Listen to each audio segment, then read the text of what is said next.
Cheers for your support, all, yeah? 9 months and we go back to work. Guys, can you give us a little bit? Thank you.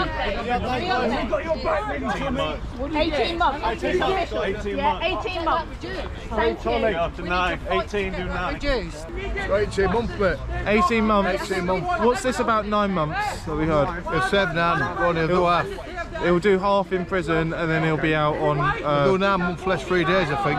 18 months, what do you think? Sorry, Dan. Bad. I shouldn't have done it. I should have let him go. Totally disgraceful. 18 months, he'll serve 9? Terrible. Disgusting. I'm gutted. He doesn't deserve this. Yeah, I think it's disgraceful. I said there's not justice. It's not justice. It's just a comedy of errors. It's not justice anymore. Absolutely gutted. To put a man down who was telling the truth is mind-boggling, really is. You're tempted to think, oh, we thought 4 years, oh, it's only going to be 9. And then you think about the reality. You shouldn't have anything at all. So it's like a tension between, yeah, I'm glad it's less for him, but it should never have happened. You shouldn't be getting anything for telling the truth, for being a journalist, for grief's sake. It is ridiculous.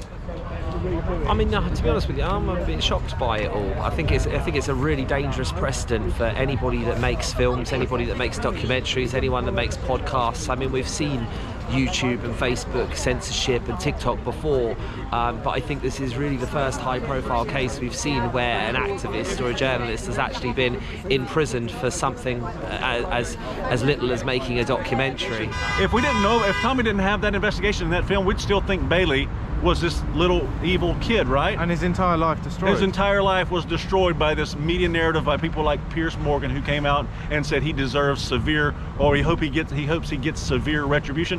Who says that to a kid, about a kid, a teenager in school?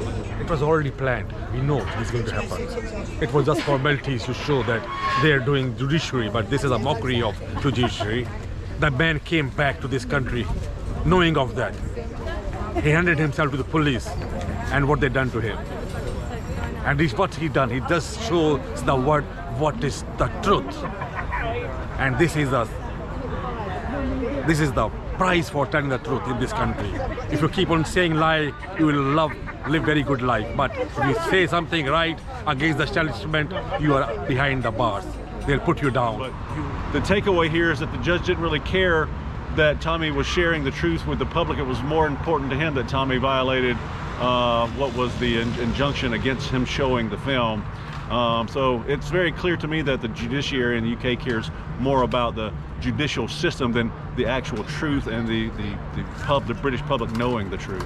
I heard that apparently the main case wasn't even that someone had been harmed by this, because the harm was essentially already done. No, and he disregarded any harm or defamation that would have come to Jamal Hijazi following the first court. There was no evidence of that. And the family had not presented any evidence of harm, any further harm since the first case that caused the injunction to begin with. So there was no defamation or harm figured into that sentence. So he's been imprisoned without harming anyone?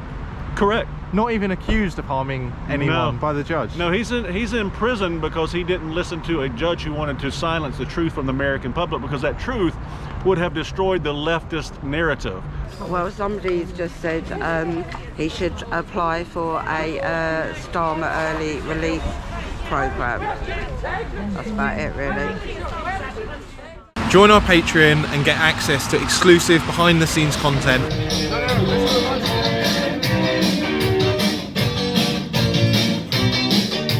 You can see everything behind the scenes. We're talking about mobile phones and how dangerous they are.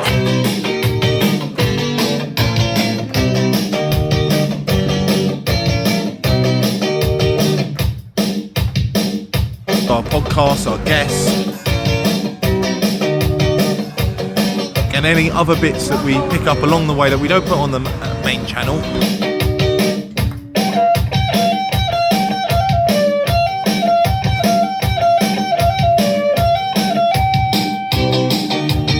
You can also see any bits that we do with Defiance Records. So please do support us and just help us do what we do, and thanks to everyone who does support us. But yeah, we could do with more help.